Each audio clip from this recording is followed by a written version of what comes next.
the remind on the machine that I used for recording. It's still got Windows 8.1 on it because of the audio drivers for all the mixing stuff. So I'll probably update it over Christmas. But the reminder that comes up is getting bigger and bigger.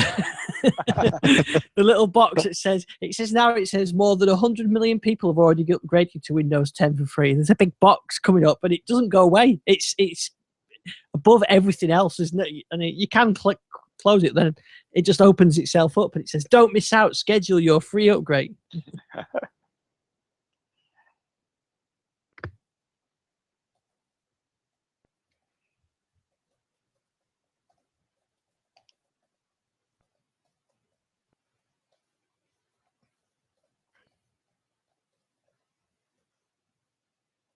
Okay, links out. See if Rob's in there yet. No.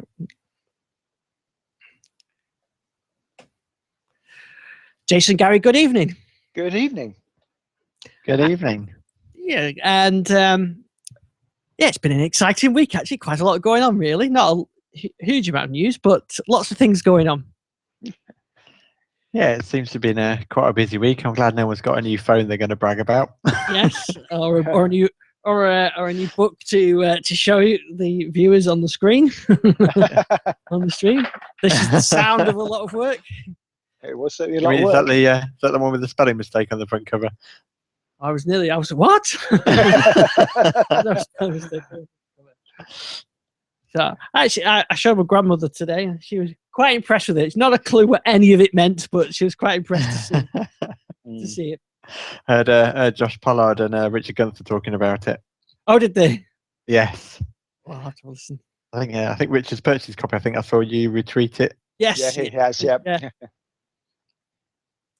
It was fine. It was nice to finally see that. I did have to get it through Amazon too, actually. Yeah, we can't get all for copies, but we can get. Yeah.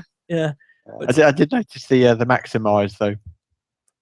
Oh, because the different. Yeah, look, it's funny, isn't it, that all the language options is really difficult to when you're doing a worldwide book. Which ones do you go with? It's, like program, or or color, and it's we stuck a few English isms in, but they kept cutting back and changing American isms. Yeah. That's what you have when you're an American publisher. Yeah. And movies. I actually changed the region on my Encore 8 to get the movies and TV screenshots. Right. Yeah. Because it kept coming up film and TV. So I had to do a screenshot. In fact, I think I did all the original screenshots on my Surface, and it says film and TV, and I had to change them all. The joys of publishing. Yeah, plenty of. But anyway, that wasn't the main interesting new thing out this week that I wanted to talk about. The main groundbreaking one is the new Apple case with the battery bump. Have you seen that? I saw some pictures. I wasn't sure if it was a mock-up or not. I saw it. I thought it was a fake because the way that I thought it was a fake, but it's not. It's real. It's a real Apple product. So is that presumably that's with like an extra battery? Yeah. But did you see I tweeted this. Did you see the Guardian's headline? No, I didn't. I didn't see that. Is Apple's solution to all-day battery life? Don't laugh. I thought the iPhone already had excellent battery life. Well, maybe I think what it is actually is that it's one of those quite a big market in third-party cases with batteries. I think the Mophie one, and I think I had one for a while that I reviewed.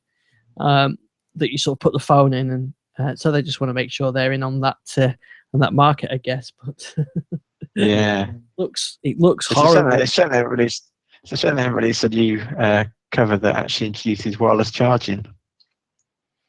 Yeah, I mean, I wouldn't like to go back to having manual charging. So yeah, they need wireless charging is so great once you get used to it. Yeah, absolutely. I mean, literally, I've got one of my Nokia wireless charging pads on my desk at work, and literally, when I sit down, I just put my phone on it automatically now. And I know it's not necessarily great in terms of longevity of a battery life, but when you consider most mobile phones, probably people who exchange it through their carriers every couple of years, I don't think it's necessarily that important to keep the battery kind of ticking over. Yeah, And I've got one in the car as well, and on the bedside table. So you just sort of stick it in there. I mean, it's great in the car. You can just put it in, and then everything else is Bluetooth. So there's no messing with wires.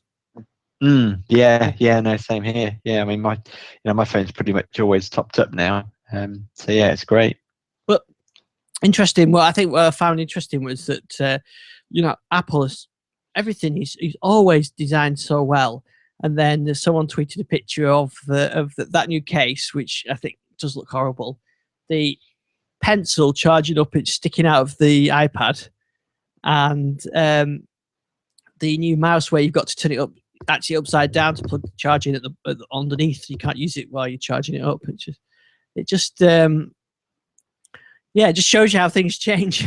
And then I've got this little elegant, very svelte 950 set on my desk. You didn't buy one of those, did you, Ian? Yes, did you actually get one delivered? No, I didn't. I think a few people are having difficulty getting hold of theirs. Yeah, in fact, we've got an email from Rob, which we'll come to, because Rob ordered one, didn't he? Last week we talked about that on the show, and so I'll read email. But we'll start by talking about the Lumia 950 and 950 XL launch that were happening last week, and Gary and I went to the Manchester one. A cold and wet Manchester evening. Yeah, it was, but Is there any other type of evening in Manchester? Send your complaint.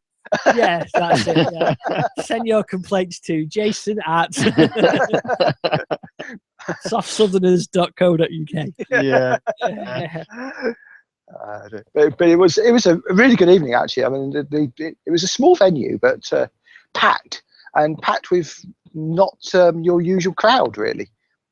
Yeah, I mean that was as we were sort of stood outside. Even there was a few people we recognised, and so hello to everybody. We to a few people on Twitter that follow and things like that. But there was a couple of people that were just coming talking to us, and they were just enthusiasts. They didn't really, they weren't heavily into technology or anything like that. They were just enthusiasts for Windows 10 and Windows 10 Mobile, and come to have a look at the new devices. And it was really nice to meet that sort of audience that were just keen to find out all about the new phones. And some people had seen, and heard about Continuum. Some people hadn't, and some people had were looking at the band as well that Microsoft had on there. And it was great to talk to these people that were just. I don't think there was any real press there.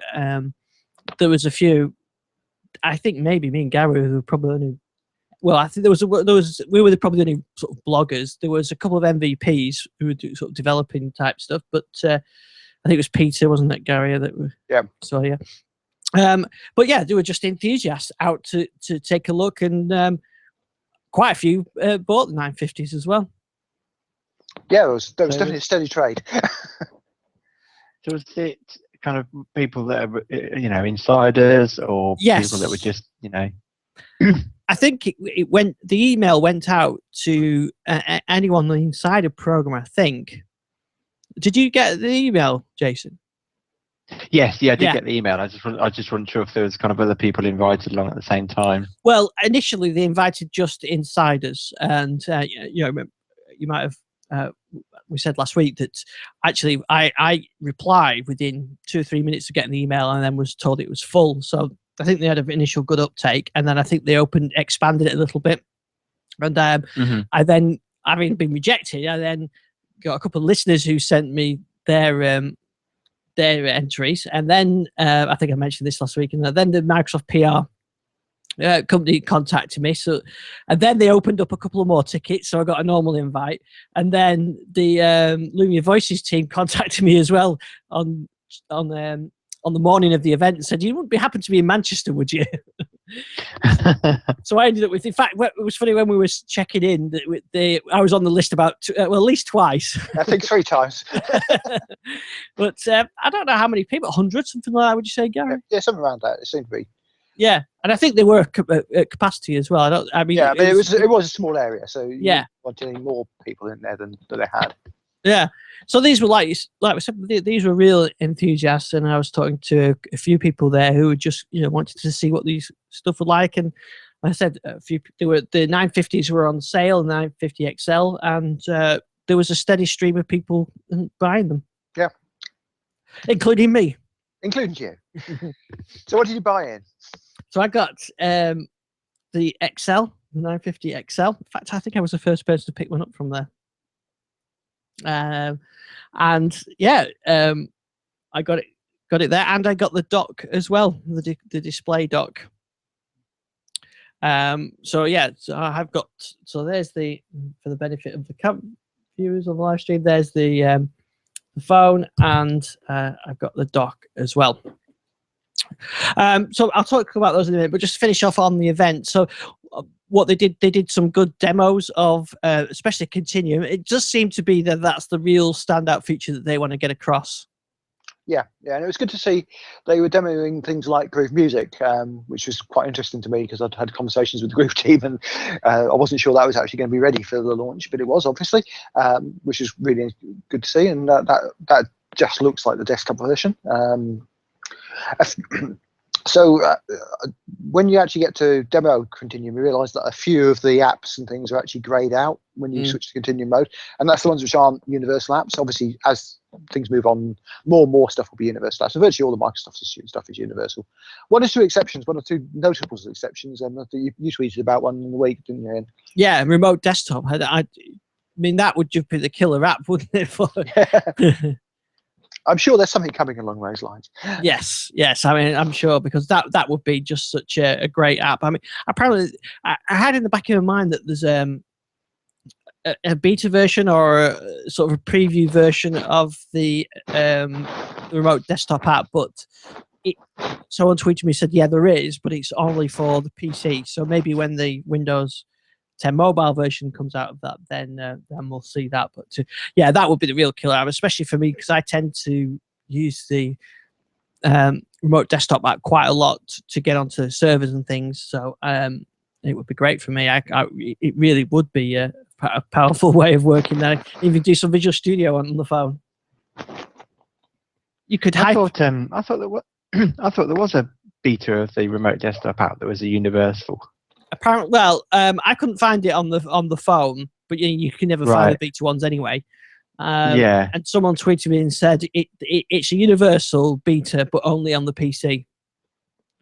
Right, I'm with you. Okay, yeah. Yeah, so it almost certainly will work when they actually get it sorted out. Yeah. Then you could get into your Hyper. You could use your phone, Jason, to get in your Hyper-V sessions. Yeah, absolutely. Yeah. Yeah. So.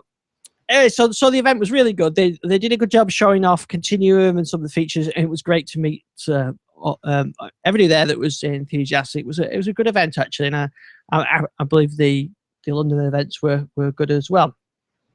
So, and a little bit of a bonus, I think, for I don't want to shout this too loudly, but a bonus for anybody that did get the phone with the dock there, because they gave you the dock at the time. The way that Microsoft are giving the free docks away to anybody that buys the 950, I think it's just the XL, I think, isn't that right? Or do you get it with the 950? I can't remember. I think it's 950 as well, but yeah. But the way that you get it is through the Lumia Offers app on the phone.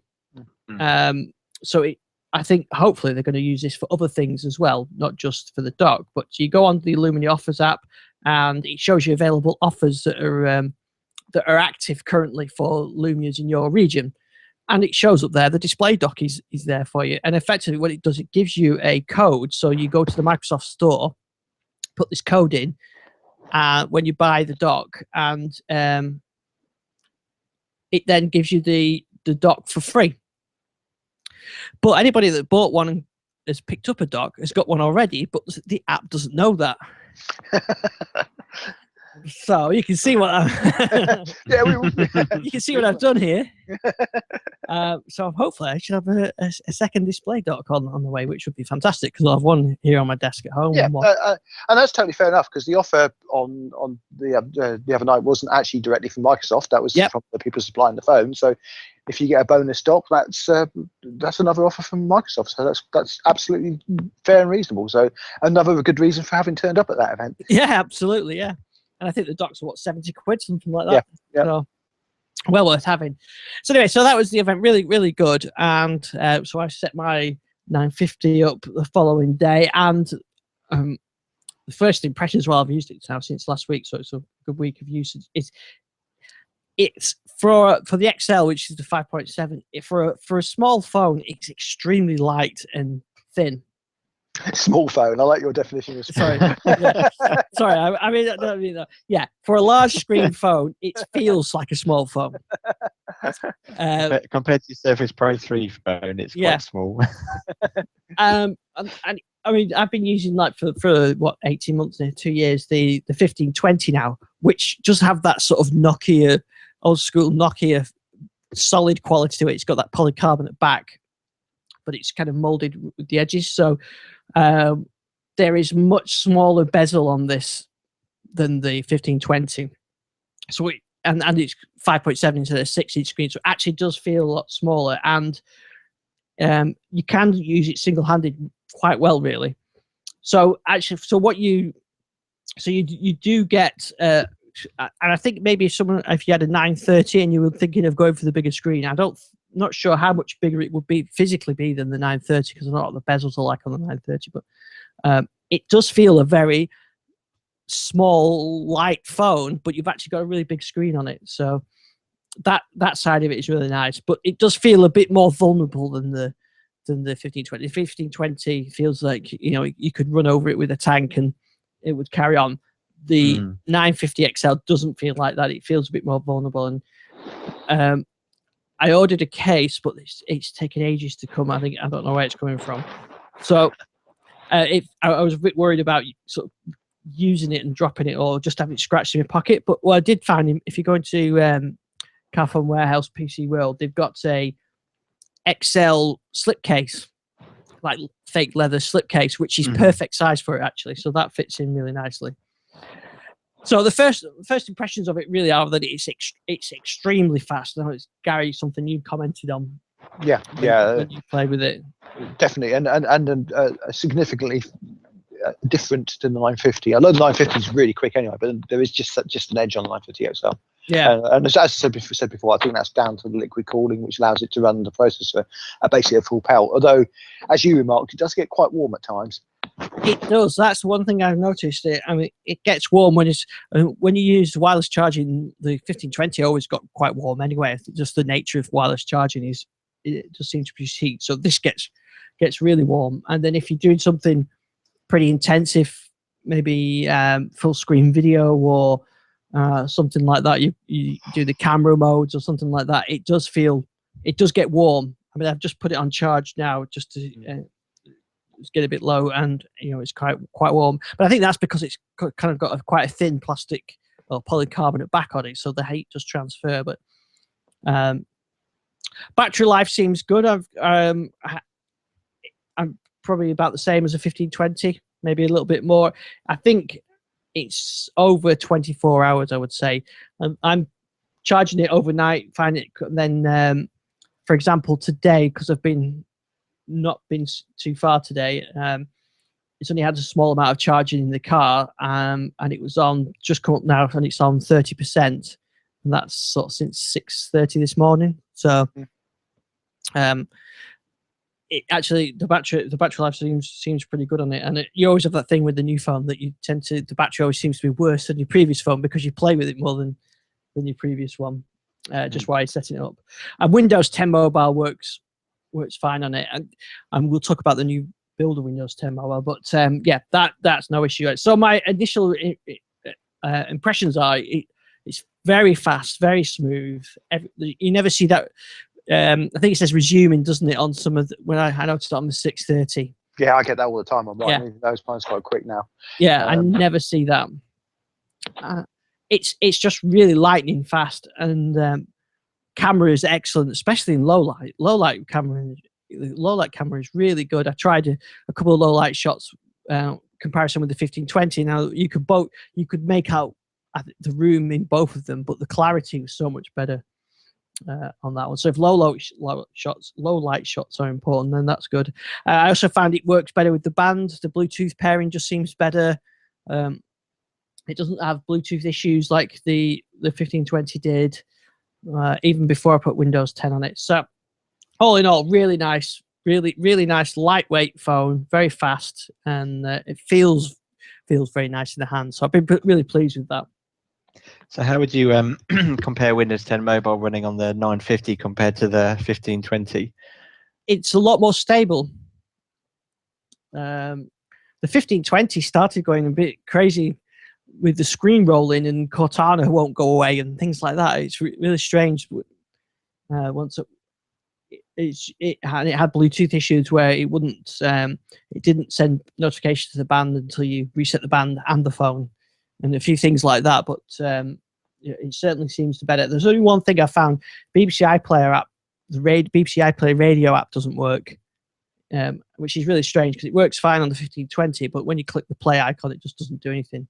So I don't know whether that's a problem with the app or a screen resolution that maybe the app doesn't aware of. It's not a particularly brilliantly coded app, really, so I'm not quite sure what that is. But everything else seems to work. Seems to be working really well on it. All the car stuff works. I still have to use the same alternative profile with the Bluetooth, but that's just must be the way the car setup is. But everything's set up and everything works on there. So yeah, I think it's a lot more stable. Even the initial release was a lot more stable than the 1520, which itself wasn't that bad. Yeah, I mean, my 930 is still working really well. I think I've had a couple of days where I felt the phone's got a bit sluggish, but I've just kind of restarted it and it's, back to normal again. So I don't feel like I'm restarting it every day, but just a couple of occasions. But so what about the odd button arrangement where you've got the power button in between the volume up and volume down? Have you adjusted to that okay? Yeah, I haven't really noticed. I tell you what I do miss though is the double tap on the screen to wake. Mm-hmm. Yeah. And what about do you find yourself having to use hold down the Windows key to shrink the screen down like it works? No, similar to how the iPhone works. Yeah, I very rarely do that, to be honest. I also do miss the hardware Windows key. Mm-hmm. Oh, of course, yeah, because it's on screen, isn't it? Yeah. Yeah, I think that's probably my one reservation.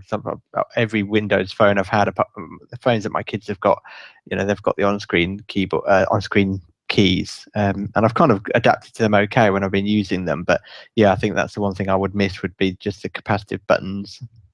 Yeah, I haven't said that though. I've been running on 73.5, which hasn't got that for a while now, and I've got to love the fact I can take that bit out of the way on the screen and have more screen real estate, and have less bezel, I guess. So yeah, in some ways it's definitely, I can understand the concern. But I like it particularly when I'm doing something like having sat nav in the car, because you basically got a full screen experience without any buttons showing anywhere. And I know they fade out on the other things, but you've got more screen real estate. Yeah. No, I'd agree. Yeah, no, I know my kids, they're much more kind of mobile gamers than I am, and they much prefer the fact that they can't accidentally catch the start button. Yeah, actually, that did annoy me. Actually, that reminds me of one other app that doesn't work in mobile games is Minecraft doesn't work. Oh no! it gets to the play screen and then just crashes. So I guess it's. Actually, I haven't tried. I wonder if that's resolution. Yes, that's probably what I thought. I haven't tried it since the new build either. Yeah, it's supposed to be something coming out for that. Yeah. Just while we're on the subject of performance on phones, one thing is I was having a chat with one of the guys at the event, and he was saying that they'd had a lot of issues with micro SD cards in Windows 10. Not working, but just the performance of them, and saying that they found that even sort of the fact that it's a Class 10 card wasn't necessarily working 100%. So I've been saying my phone gets sluggish occasionally, like that. I actually decided I'd give this a go, and Amazon had one of the flash sales on SanDisk Ultra SD card, micro SD cards, which are one of the fastest on the market. So I swapped over for that, and it is significantly better. I mean, I had a Class 10 card in there before, and a decent, I think it was Kingston Class 10 card in there before, but I can really notice the difference. Things like images loading, just for some reason, a lot faster than I've got this micro SD card. Yeah, even those images aren't actually on the micro SD card. So I don't know if it's using some sort of caching or Ready Boost or something behind the scenes, but it's really noticeable. Yeah, that's interesting, yeah. And I've got a micro SD card in this, but I just took it straight out of the 1520. So it is an oldish one, but maybe a couple of years old. So, Well, I think there's a lot of difference between different class 10 speeds. Obviously, I mean, class 10's a bottom line stuff, and you definitely need class 10. But it definitely this seems a lot better. I got a new one from my camera, my SLR, and yeah, it made a big difference. Actually, I got a decent one on there, a really fast one, and I could record video. Previously, the video recorded fine, but every now and again it would just stop because it filled the buffer. And changing the card actually made a big difference on that. Now, the other thing this has got, of course, is Windows Hello. Yes. Which hello. Yeah, which works. And just I can't show the video, but yeah, I just tap. I'll tell you I'll describe it. So I've got the phone sort of in front of me now, as I would normally use it, as you can see on the video, and I tap the power button. It says making sure that's you, and then it says move closer. Hello, Ian. But I didn't move closer; it just came in anyway. So it really is that quick to unlock. So that works really well. It works great. I've got glasses on, glasses off, doesn't matter, and it works whether I'm sat on the sofa or on the desk at work or here in my office upstairs. The only place it doesn't work is in the cradle in my car because it's not quite placed. Obviously, the phone is not quite in front of my face. But I mean, it's not a big issue. And of course, you can still use the pin to unlock it anyway. But I actually really like that. I know that some people prefer the fingerprint reader, and I can't say it's something really that's desperate to have that feature. But actually, it's quite nice when you pick it up and it just unlocks itself, and you don't have to do it at all. You don't have to swipe up or anything. It just works. So I quite like that. Yeah, it's a good feature. What else has got? USB-C, so that's got fast charging. I think it's about an hour now. I've worked it out. It's about 30 minutes to do to about 60-70%, and then maybe another 30 to 40 minutes to finish it off. But to be honest, I don't really use that very often. I just tend to use the wireless chargers we mentioned earlier. But it is extremely fast for transferring video files off there. Mm-hmm. With a USB-C to USB 3 cable that I use on the Surface 3, Surface Pro 3. So you can capture some video, 4K video, and you get quite large files, and they're just really rapid when they copy across. And here's a tip actually as well, that when you buy the phone, it comes with a charger. Excuse me. It comes with a charger and a USB C to USB 3 PC full-size connector cable. So I tried testing copying files across, and it all works great. But then I was sent for review a Chinese sort of branded USB set of cables, and one of them is USB-C to standard USB size cable. I thought, I wonder if there's any difference in these cables, and there absolutely is. The one from Microsoft is maybe using USB 3 transfer speed, so it's way quicker than the £6 one that they got sent to review. So actually, it does make a difference if you're working with it. If your PC's USB 3, which I was surprised. I thought a cable's a cable, but obviously not. No, definitely not in this case. There must be some. Maybe it's the pinouts or something like that. But anyway, if you're buying a USB-C cable, be aware that they're not necessarily USB 3 compatible. Or optimized. So not like the old HDMI cables. Yeah, the gold-plated one. Yeah. So, but that's quite. Other thing was quite good actually. So you get a charger included and the cable as well, because of course when you're onto USB-C, you're now looking at new sets of cables. Yes. I like the USB-C connector as well. It feels a bit more chunky than the micro USB. Yeah, a lot of people I talk to in the industry reckon that's going to be a lot better for the solder-on connectors on circuit boards. They're not likely to come off quite so easily. Yeah, that's actually apparently been a big issue for Lumias. That maybe that's why they encourage wireless charging so much. Yeah, because you had that with your 1020, didn't you? I did, yes. Yeah, and it's not just me. There's been a lot of people having that issue. So it's yeah. So I think that's a definite. Definite improvement having the USB-C.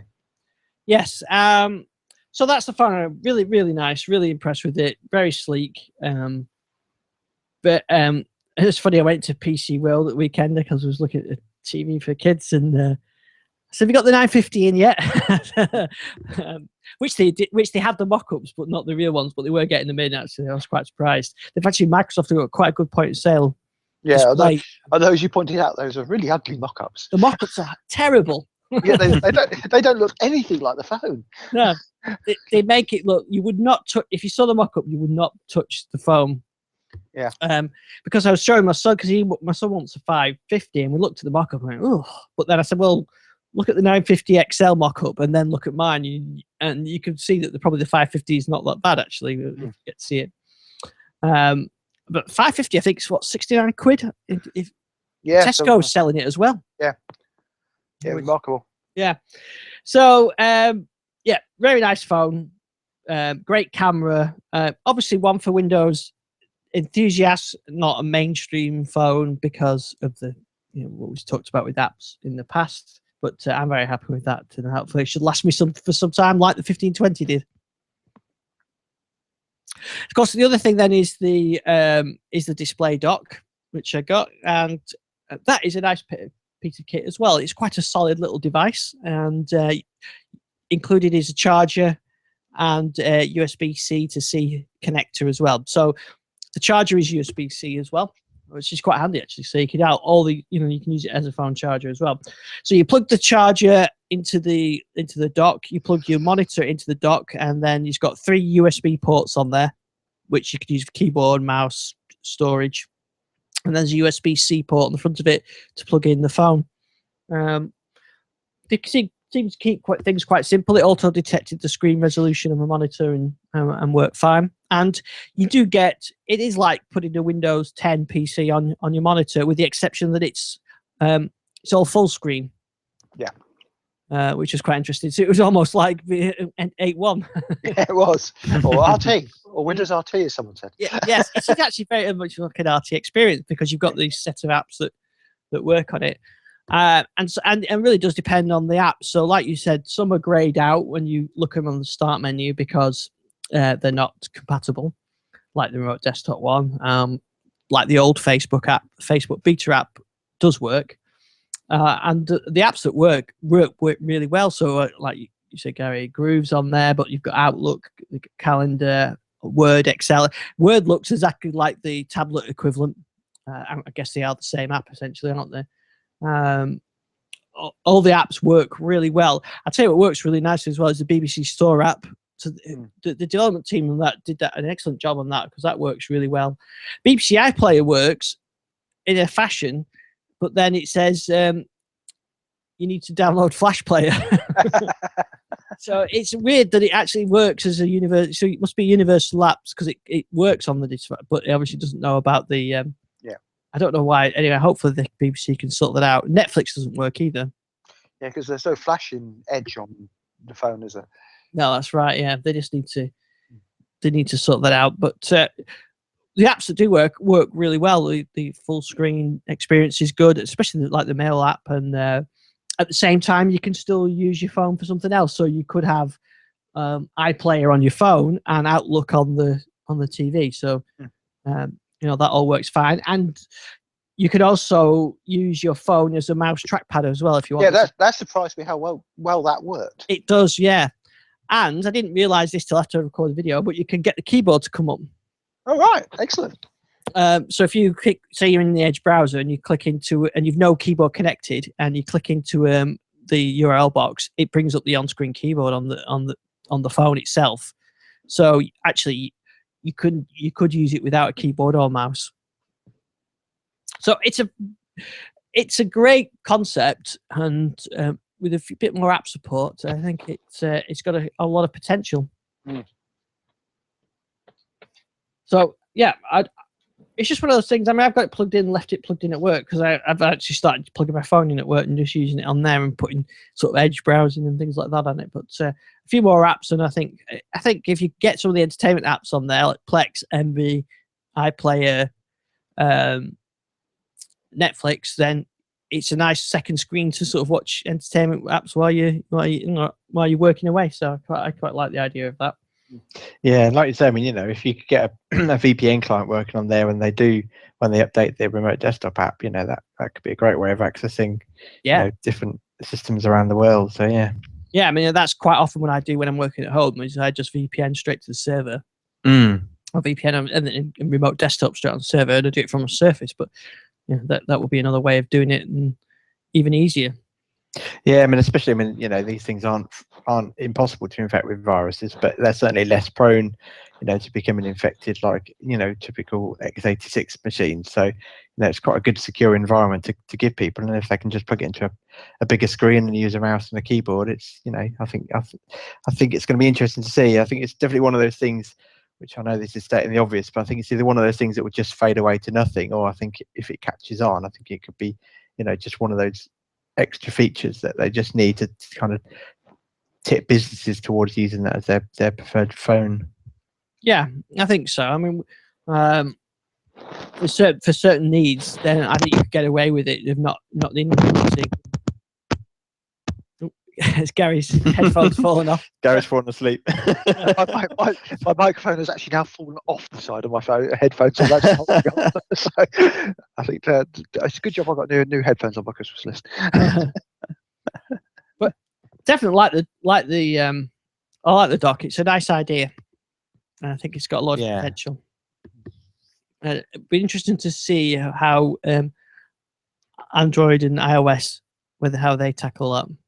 Whether they look to the same thing. I mean, Android's got kind of set-top boxes and things on the Android-powered things. So I tell you what, I did notice just a slight digression when I was in PC World. Microsoft do have a pretty good point-of-sale setup now in PC World. They've got Surface 3, Surface Pro 4 in there on the keyboards, and other manufacturer laptops, and a really nice, wall display. But when you go to the till, there's Amazon Fire Sticks, there's Chromecast audio, Chromecast video, and these little set-top boxes, now TV boxes, and they're everywhere at the till because they're cheap. 80 quid, 50 quid, 20 quid, whatever. I think 29 quid for the Chromecast, and there's nothing from Microsoft at that stage. So I think that's still that gap, isn't there, with the sort of consumer stuff, and maybe that's where the display dock could fit in.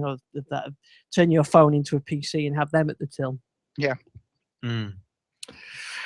So anyway, that's my week with Windows Phone, Windows 10 Mobile, and very pleased so far, and I'm going to stick with that.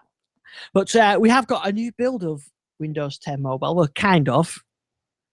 Yeah, actually, before you say that, so I was trying to think this week whether or not any Android phones or iPhones had launched prior to their respective manufacturers actually officially announcing the software that was actually running on them.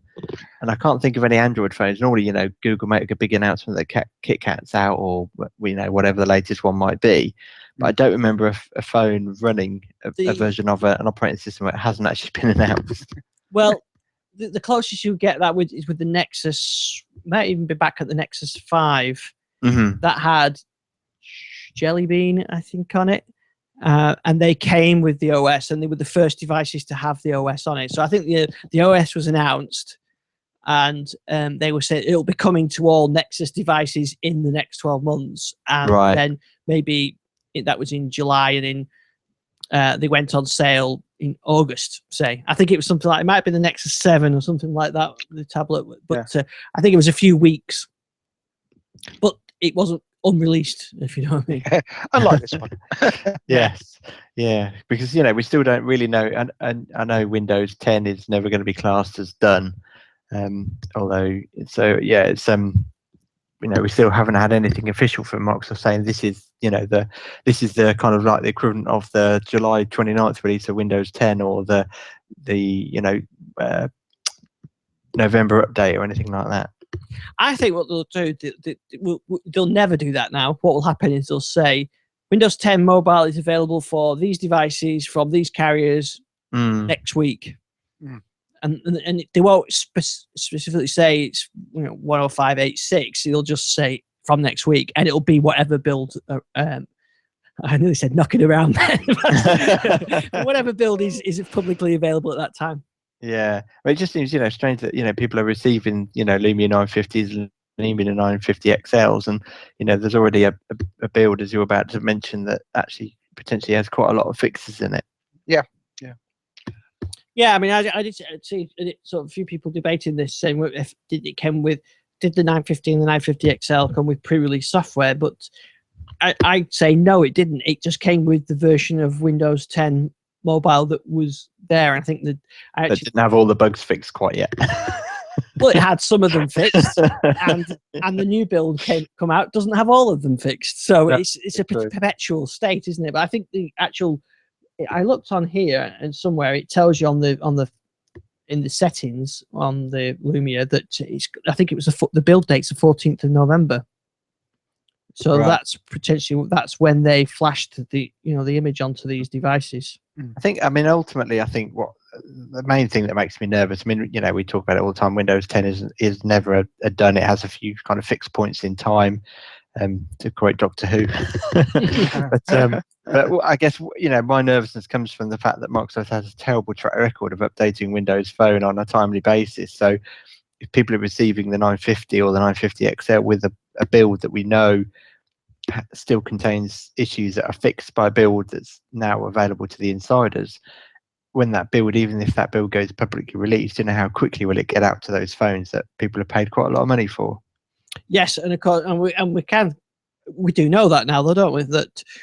So last week that 108.56.29 was released to Windows insiders, and it wasn't available for the 950 and 950 XL because they hadn't enabled those. We'll come back to that. So I'll tell you what was in there. They just said include some improvements in the upgrade experience, especially for devices with limited free space.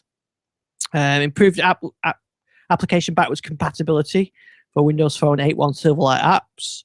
Edge performance and stability improved. Auto completion has been updated.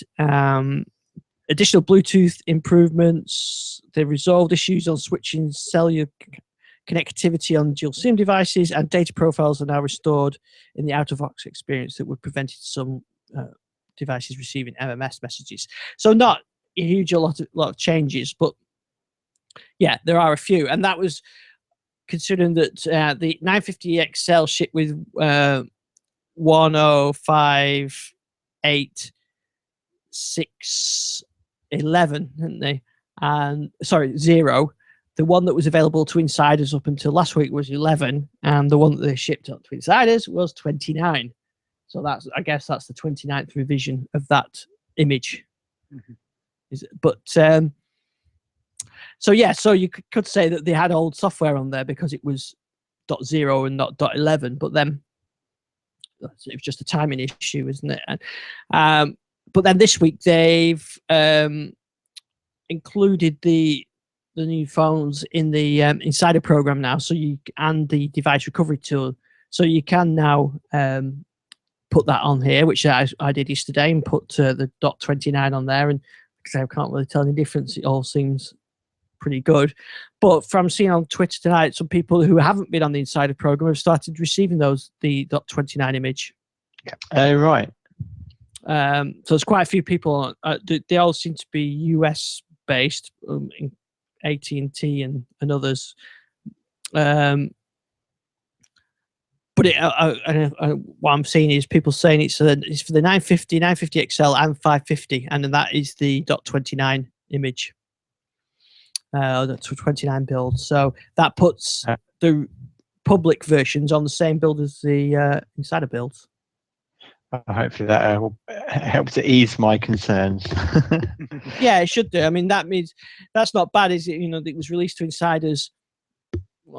Tuesday? No, it was last Thursday, I think it was, or something like that. And then they released it for the 950 to insiders yesterday, and now it's going public today. So I obviously don't think that'll be the normal circumstance. They'll have a longer lead time, I would think, for insiders to test it. But that's quite good. But these are new devices, and you might as well get them on the new build. I may well take my phone back out of the Insider ring, fast ring. Now I've got it up and running. I don't know what the next build will be for mobile, and whether we'll see any significant changes, or will there just be sort of minor bug fixes for a while.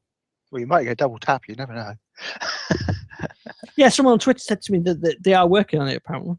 Yeah, I've heard that rumor as well. So a few times. I mean, it works on some phones, doesn't it? It was working on.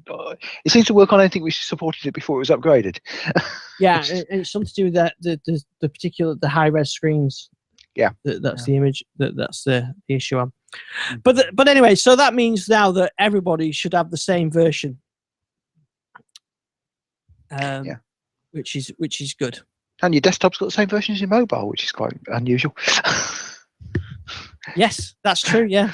That's Yeah. So I'm all nicely synced up on there. So I think it's good that they've got that out already. Yeah, like I said, there's still issues like Minecraft, although I haven't tried it since the .29 build, but I suspect that'll need an upgrade to Minecraft itself, like for it's a resolution image, and BBC iPlayer. Hopefully BBC do that, although they don't have a great track record. Unlike the BBC Store team, iPlayer team. Yeah. Don't forget to send it through the feedback app. Minecraft is broken. Yeah. Yeah, I'm not the only one that's noticed that. Because they put redstone in it now, so you can build your own. You can make roller coasters and things. Ooh. So that's the latest update on Windows 10, and there's been nothing else for insiders for a while now, really, since the 15.11 update. Yeah, I doubt we'll get much more before the holidays now. But nice to have one more PC build, wasn't it? A redstone build before Christmas. Yeah. Jason can put it on his Surface.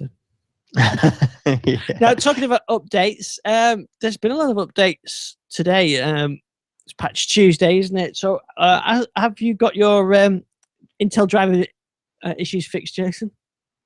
I haven't. I think I feel like I've been experiencing it less since the vacuum. Oh, literally, display driver stopped responding just as I was about to say that, as if by magic. So yes, no, I still have that problem, and it's quite infuriating. Mostly seems to be Edge, and I still don't have the problem. Yep, and I've never had a problem. Yeah, it's a real strange. I just haven't got it on any of my devices. Get that. Mind you, having said that, I haven't got an Intel display driver, so that's probably why.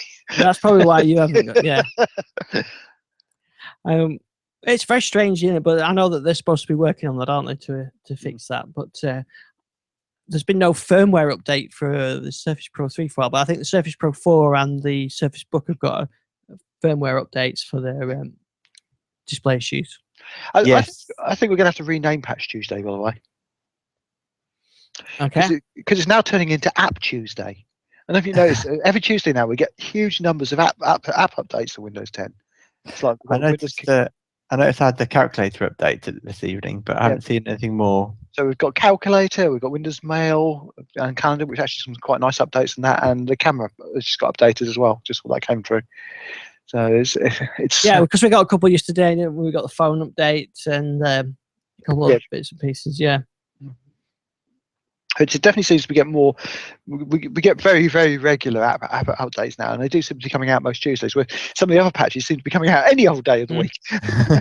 Yeah, I must admit, I still have that morning ritual now. Whenever I turn my Surface Pro 3 on, the first thing I do is go into the store, check for updates, go to Windows Update, check for updates. But yeah. So I don't know if my Mail app updated in the background. I must admit, I hadn't really. I think it was. That, it was. I noticed. I think it wasn't. It was yesterday. I think that one was, or maybe the day before. Right, because I'm not sure. I know on my Lumia 930, which has got, it's opted into the Insider program. It's got the version of Mail and Calendar where you can do the linked inboxes. Yeah, yeah, and I think the other thing would change in update this week was there's a new week view in the calendar. Yeah, that's quite good. And there's also a full screen view for Phablet. So I'm not quite sure. So I don't know if the 950 XL counts as Phablet in this case, but it certainly improves the readability. Yeah, it's the largest. It's the largest Windows 10 mobile based device you'll get for a while anyway. There's certainly no 8-inch tablets running Windows 10 mobile. No, I think we can safely say they are dead. I'd like to know what happened to that. We get the inside story one day of because they were announced when that form factor was announced, but we have no devices for it, and I don't think any rumors of anybody bringing out anything like it. So what else have we got to talk about this week? Did you see that Sky have released a Sky Go app for the Xbox One? Yeah, you were asking for that, and it arrived. Yeah, only a year after the PlayStation 4. Yeah. That's long to wait. The only disappointment with it really is that you've got to pay you've got to have Sky Go Extra for it to work. Yeah. You expect anything else with Sky? So that's another £5 a month. So, which means you could basically pay for Now TV and get it cheaper. Yeah, it's kind of I mean, I can imagine I've managed to avoid it so far, but I can imagine my kids wanting it if they realise they could have it, and then because it's a funny world, the world that we're in now, they don't have live TV at all. Their access to TV is YouTube. And I think, Jason, you've said this the same with your kids as well, isn't it? It's YouTube on the odd program on Sky, and that's it really. But I mean, this would give them everything, but yeah, it'd cost me another £5 a month, and I already might as well split my income with them 50-50 anyway, because they've got their broadband with them. It just seems too much. And that's what puts me off about it. Go ahead. Yeah, I must admit, I've thought about because at the moment we're grandfathered into the Netflix. I think it's $5.99, but I'm thinking that when that goes back up to the full price, that I might consider the switch to Now TV. Yeah, I like my Netflix because of the content. I think. Yeah, I think primarily because of as much as I dislike Sky's monopoly, I think it's just the content compared to Netflix. It's, in the UK, Sky always seem to get the movies kind of a long time before any other streaming services. So they do, yeah. It's noticeable. I mean, Amazon's starting to pick up a few more of them up, and of course you've got both Netflix and Amazon have got some quite good TV series on them now, but definitely Now TV has the edge on movies. And the other thing, of course, with Now TV is you really should never have to pay full price on it. They've always got voucher offers coming on, and whenever they put it up, just cancel your subscription, because you can cancel it any time. And you almost certainly get another offer from them to renew at a slightly lower price. It's funny when I was in PC World and I was looking at these TVs from Son, and Sky or Now TV had a guy in store, trying to sell them. He said, "Have you heard of Now TV?" And my wife looked at him and said, "I wouldn't bother if I were you." So I think he knows. She said, "I think he knows about it." You can send him a copy of your book while you're at it. Yeah, I was thinking, well, now I've got the copy that I do carry around with me everywhere. Yeah. In fact, I should go back into PC World when they try and sell one of these. What is it? Know-how packs, or is it? Don't bother buying £10 a month to this. Just buy this one book. This will sort everything out for you. I think the funniest day in PC World for me was when I popped in there to get a cable, and I was wearing the full Microsoft MVP gear, jacket, t-shirt, the lot, fairly obvious. And the guy comes over and says, "Do you know anything about Windows?" Can I tell you about Windows 10?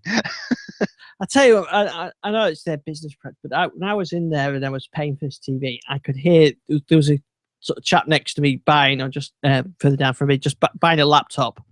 So he bought his whatever £400 laptop, and then they must have spent the next half an hour, while I was waiting for him to go and get this TV, selling him extra services on top. This know-how pack, cloud storage, know-how cloud storage, and they said you can cancel it anytime, and I thought, oh god, yeah, good luck trying to cancel that. But I think they were trying to sell him sort of tech support and antivirus thing, and you just know that what they're trying to sell is just not worth it. But you can't stand there and go and tell the guy, I said, "Don't bother, mate." But you feel like doing it, don't you? Say, stick with Windows Defender. Don't worry about all this crap. Use OneDrive. Yeah, you don't need any of this. Yeah. But I know it's their business model, but God, it's interesting. I think perhaps it. Yeah. But anyway, they do have good point of sale though and they're showing off the surface, so you can't complain too much. Yeah, I think the other thing that would tip us over the edge as well using Now TV would be if it included Cartoon Network, because that's the one that my kids want desperately. So I think while it doesn't have that, I can get away with it. Yeah, I think the one for my kids is whichever channel shows Sky the Flash and Supergirl, which I think is Sky Atlantic or one of those. Yeah, that's on Now TV because that's how I'm watching Supergirl and Flash. We'll admit to watching it. I just tell them to record it and watch it when I'm out. Yeah, it's quite. I was thinking the Cartoon Network was coming to that, but I can't find the email I saw about it. So I may be sending complete fibs. Well, if it was on there, you'd know, Gary, because I know it's your favourite channel. Yeah, well, Nickelodeon's on there, so I'm fine. What else have we got to mention this week? So yeah, there's a new app from Sky. Plex have updated their app to support Windows 10 Mobile, although it did work already. I didn't have any issues, but they've done update theirs. I did speak to Scott Fool on Twitter, who normally has a technology fail of the week, but I don't think I've got one from this week. But He's too busy reading our book. Yeah, that's right. I did ask him about a universal version of MB app, which I think is in the works. So that would mean it works on the continuum. So they might have to update the book. Okay. Yeah. I've just got to laugh. While we're talking about Now TV, I was just flicking through and they've put an update out today and they've got some new content. And one of their new content is Christmas scenes. Oh, very nice. Which has got is it a fireplace? 8. Well, yeah, there is a fireplace on there. There's eight episodes. Episode one is kittens with baubles. Episode 3, because episode 2 seems to be missing at the moment. I'm sure it'll come back. Episode 3 is sleeping kittens. Kittens with baubles. There you go. There's a show title for me. That saved me a bit of work this week. Yeah. Did you see that TuneIn have released a new Universal app? Yes. Yeah. I quite like TuneIn. Yeah, I did. I was looking if TuneIn could be an alternative to the BBC Radio iPlayer app, but I think the BBC kind of locked them out of it because I couldn't get, although the BBC content is on there, it didn't work on the Android version or the Windows version. So I guess there's some rights restrictions which on that. But actually, the TuneIn app is pretty good, and you can get the show on TuneIn as well. Yes. It works really well. So it's nice to have a universal app and works on the display dock as well. Mm. So I think that's everything I've got for this week. So I hope we might have a bit of a quieter week this week as we're getting closer to Christmas. I'd like one Redstone release before Christmas. Yeah, it'd be good to have something come along, wouldn't it? I think we're going to get some quite interesting app updates. Yes. I tell you what, I did say I'd probably read Rob's email out. So Rob struggled to get his 950 and he got UPS did as they did once with me. They did give him a bit of a run around. I think the usual thing of try to deliver it when in fact they didn't. Yeah, I think all the delivery companies do that now, though, don't they? It's a nice little opt-out. But anyway, he says, I finally have it and I like it. Very smooth scrolling, as your review states. No complaints about the build quality and feel for me. I couldn't help trying continuing wireless support directly to my Samsung Smart TV, which, to my surprise, worked flawlessly. So I didn't mention that I couldn't get it to work on my Xbox One, but it should do. So I just need to work out why. But yeah, you can use Continuum with Miracast. And he says Groove Playback works beautifully on the 42-inch screen. You wouldn't know it wasn't a desktop PC hooked up, really. If Microsoft could get the word out about compatibility of wireless Continuum feature, then it could probably help take up for Windows Mobile, I think. I wonder how many smart TVs these days don't have Miracast built in. I dare say not all would play as nicely as my Samsung with Continuum, of course. All in all, I have to say it was worth the wait. UPS were decorating the depot ready for Christmas, so I even got a mince pie while I waited for my parcel. So all's well that ends well. That's good. I'm glad they treated him right after the run around, because it was a bit of a run around. And he also says, my only small issue right now is I'm unable to install Here Drive, and he's using the Cygig app as you suggested. Yeah. So I think this hair driver. Yeah, I did notice that you can get it to install. I think, can't you? But to be honest, I for all the navigation, including getting my way into central Manchester last week, I used the Windows Maps and found that okay, really. Yeah, from what I saw on the 950 XL, the Windows Maps looks a lot better on there than it does on my 735 device. So yeah, and that works really well. I've been using that to navigate virtually everywhere. And I think that basically is being maps under the skin. So as long as you can put up with the slightly different display and some of the things not quite as nicely laid out, perhaps as Here Drive, it works well. But Cydic works extremely well as well, as I said last week. So as long as you don't get display driver crash just as you're about to go to the roundabout. Yeah, that wouldn't be clever. Yeah. So, Gary, what have you got on Fascinated Tech? Yeah, we just got the Christmas guide. It's an involving issue because we've had a few reviews slightly delayed because of technical problems, but they're coming up over the week. But there's some really cool stuff on there. There's the review of that 3D scanner I mentioned last week, which I must admit I absolutely love Windows Hello on that. I'm not using it as a 3D scanner that much, but for Windows Hello, it's brilliant. It works so quickly. And I've actually now also got some of the logins on some of the websites using Windows Hello as well, which is brilliant. Really like that. So that's on there. There's a lot of other stuff. There's one review which is coming up in a day or so's time, which is of a D-Link camera for monitoring your pets, but we actually used it for something completely different. And it's worth a read of that review. That's quite amusing. Wayne wrote that one. But there's quite a lot of stuff on there. So it's basically our standard Christmas gift review, but we found a few unusual gifts this time. Excellent stuff. And Jess, where can we find you? You can find me on Twitter at Database Jace. You'll be saving up for your iPhone battery bump pack. Absolutely, yeah. So we'll be back next week, and then I think the week after is our Christmas special or Christmas quiz or game show that I'm going to inject into the show. Don't forget, the book is now available on Amazon and other good bookshops. Yeah, and there's been Kindle sales this week, so that's cool. Yeah, and it exists because I have a physical copy of it. So you can find that on our link on the show notes. And we shall be back next week. So until then, I'll see you both then. Yeah, take care. Yeah, take care. Cheerio. Great stuff.